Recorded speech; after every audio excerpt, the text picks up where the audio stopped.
বুবাত শেষ হবার পর আমি, আরিশ, তনিমা আপু আর রাসেল ভাইয়া আমাদের বাসায় চলে আসছি। আমরা এখানে 2 দিন থাকব। তখন তাহসিন ভাইয়াকে দেখেই কেমন যেন খারাপ লাগা কাজ করছিল। ফ্ল্যাশব্যাক। তাহিয়াস তাহসিন ভাইয়া। তাহসিন আমি কেন আশা করিসনি আমাকে? নাকি আমি এখানে এসেছি বলে তুই খুশি হসনি? তাহিয়া তা কেন হবে ভাইয়া, অনেক দিন পর দেখলাম তোমায় তাই একটু অবাক হলাম। তা কেমন আছো? তাহসিন যেমন রেখেছিস। তাহিয়াজ কি বললে বুঝলাম না। তাহসিন না কিছু না, বলছিলাম ভালো আছি। বসে যে তোকে খুব সুন্দর লাগছে। তাহিয়া ভাইয়া তুমি কিছু খেয়েছ নাকি না খেয়ে আছো এখনো? তাহসিন আমার চিন্তা তোর করতে হবে না। তুই বরং নিজের বরের খেয়াল রাখ। তাহিয়ার ভাইয়া তুমি আগে কিছু খেয়ে। তুর্য আরে তাহসিন যে কখন এলি তুই? তাহসিন এই তো ভাইয়া 30 মিনিটের মতো হবে। তা কেমন আছো তুমি? তুর্যক ভালো থাকি কিভাবে, আমার কলিজার বোনগুলোর যে বিয়ে হয়ে গেল। তাহসিন সে একটু খারাপ তো লাগবেই। সব ঠিক হয়ে যাবে। তাহসিন ভাইয়া আমার দিকে তাকিয়ে কথা বলছিল। ভাইয়ার চোখ দেখে মনে হলো আমাকে কিছু বলতে চায়। চোখ দুটো কেমন ছলছল করছিল। তা দেখে আমারও খারাপ লাগছিল। এমন কি হলো যে তাহসিন ভাইয়ার কষ্ট হচ্ছে? ভাইয়া কোনোরকম তুর্য ভাইয়ার সাথে কথা শেষ করে চলে গেল। চলে গেল বললে ভুল হবে, পালিয়ে যাচ্ছিল গু। এতক্ষণ যার সাথে তুর্য কথা বলছিল সে তনিমার বন্ধু তাহসিন আহমেদ। তনিমার সাথেই অনার্স 2 বর্ষে পরে। মা মারা গেছেন অনেক আগেই। এখন বাবা আবির আহমেদের সাথে থাকে ও লেখাপড়ার পাশাপাশি বাবার বিজনেসও দেখে। বর্তমান।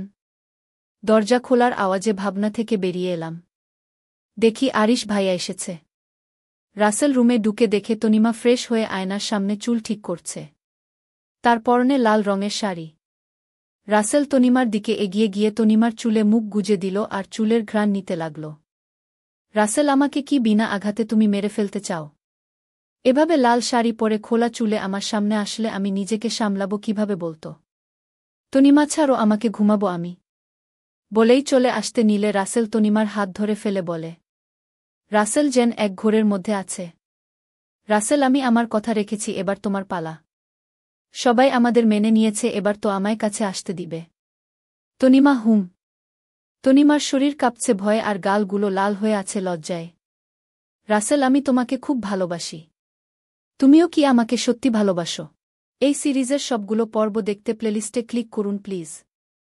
প্লেলিস্টের লিংক ডিসক্রিপশনে দিয়ে দেওয়া হবে। তার আগে আমার এই চ্যানেল সাবস্ক্রাইব করে পাশে থাকুন প্লিজ। তনিমাক সত্যি অনেক ভালোবাসি। রাসেল তনিমার ঠোঁটে ঠোঁট মিলিয়ে দিল। প্রায় অনেকক্ষণ পর ছেড়ে দিয়ে তনিমার গলায় মুখ ডুবাল। তনিমাকে কোলে তুলে নিল রাসেল, তারপর খাটে শুইয়ে দিল। বাকিটুকু নিজ দায়িত্বে বুঝে নিবেন। আরিশ ভাইয়া রুমে আসলে আমি দাঁড়িয়ে উঠলাম। হঠাৎ দরজা খোলায় ভয় পেয়ে দাঁড়িয়ে উঠলাম। অন্যদিকে মন থাকলে যা হয় আর কি গু। আরিশ কি হলো, ভয় পেলে নাকি, এভাবে দাঁড়িয়ে গেলা যে? তাহিয়ার ওই একটু অন্যদিকে মন ছিল, তাই হঠাৎ দরজা খোলার আওয়াজে ভয় পেয়ে গেছি। আরিশতা কি ভাবছিল আমার স্টুপিড বুটা? তাহিয়ার তেমন কিছু না।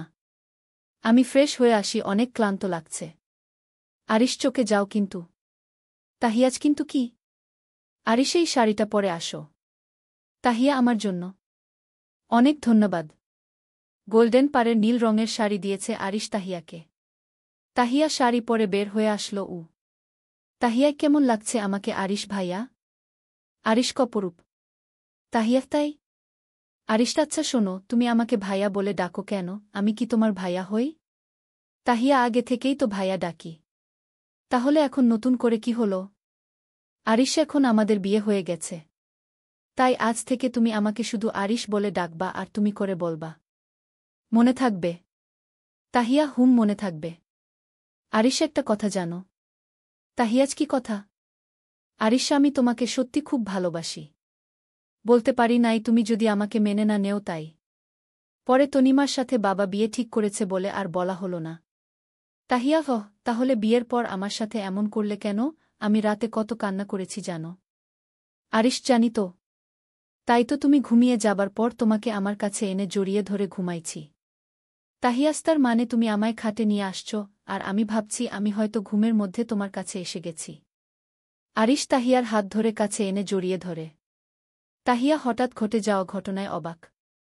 পরে তাহিয়াও আরিশকে জড়িয়ে ধরে গি। তাহিয়া, আমি আজ খুব খুশি তোমাকে পেয়ে। তুমি আমাকে সত্যি ভালোবাসো, আমি কখনো কল্পনাতেও আনি নাই। আরিশ তাহিয়ার কপালে একটি ভালোবাসার পর্শ এঁকে দেয়। আরিশ, হুন, সত্যি অনেক ভালোবাসি তোমায়। অনেক রাত হয়ে গেছে, ঘুমিয়ে পড়ো, কাল আবার তোমাকে কলেজে নিয়ে যেতে হবে। তারপর তারা দুজনেই ঘুমিয়ে গেল। অন্ধকার রুমে খাটের সাথে হেলান দিয়ে ফ্লোরে বসে আছে তাহসিন। পুরো রুমের অবস্থা করুন। ড্রেসিং টেবিলের আয়নাটা ভেঙে নিচে গ্লাসের টুকরো পড়ে আছে, রুমের সবকিছু ভেঙে ফেলেছে তাহসিন। তাহসিন, কেন এমন হলো আমার সাথে? কেন সেদিন বলে যেতে পারিনি মনের কথা? কেন আজ তাকে হারিয়ে ফেললাম? 1 বছরের জন্য তোমায় ছেড়ে গিয়েছি বাবার বিজনেস এর ব্যাপারে, আর এর মাঝেই তোমাকে হারিয়ে ফেলব ভাবতেই কত কষ্ট হচ্ছে। তুমি কি দেখতে পাচ্ছ তাহিয়া, আমার যে বুকে খুব ব্যথা হচ্ছে, তা কি তুমি বুঝতে পারোনি আজ? কান্না করতে করতে একসময় তাহসিন ঘুমিয়ে পড়ল। সকালে ঘুম থেকে উঠেই তাহিয়া ফ্রেশ হয়ে তৈরি হয়ে নিল। আজ কলেজের প্রথম দিন, তাই অনেক এক্সাইটেড সে। তাহিয়াক, মা, আমি কলেজ যাচ্ছি। আরিশ আমাকে দিয়ে আসবে। আফসানাক, ভালো, কিন্তু কিছু খেয়ে যা। তাহিয়া, দেরি হয়ে যাবে তো, আরিশের আবার অফিসে কি মিটিং আছে? তাহসিন দরজা দিয়ে ডুকতে ডুকতে বলে, কার মিটিং? আফসানা, আরে তাহসিন বাবা, তুই এত সকালে এসেছিস যখন, বস, নাস্তা করে নে। তাহসিন, আরে আজ অনেক দিন পর কলেজ যাব। এতদিন তো ছিলাম না, মাঝখানে একবার এসে পরীক্ষা দিয়ে চলে গেছিলাম। আর তনিমা আর তাহিয়া বাসায় আসছে, তাই ওদের আর ওদের বরের সাথেও দেখা করতে এলাম। তনিমাস্তাহিয়াও আমাদের কলেজে এডমিশন নিচ্ছে। তাহসিন, হ। তা রাসেল ভাইয়া কোথায়? তনিমাস, সে তো সকালেই চলে গেছে, অফিসে কাজের চাপ আছে, এই কয়েকদিন তো অফিস যেতে পারেনি। আরিশতা হলে তো ভালোই হলো, আমি বরং অফিস চলে যাই।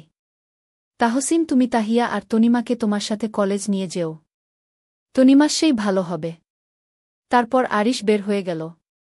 পরের পর্ব তাড়াতাড়ি আসবে। তার আগে প্লিজ সাবস্ক্রাইবই করে পাশে থাকুন। আর গল্পটা বেশি বেশি শেয়ার করুন, কমেন্ট করুন, লাইক করুন।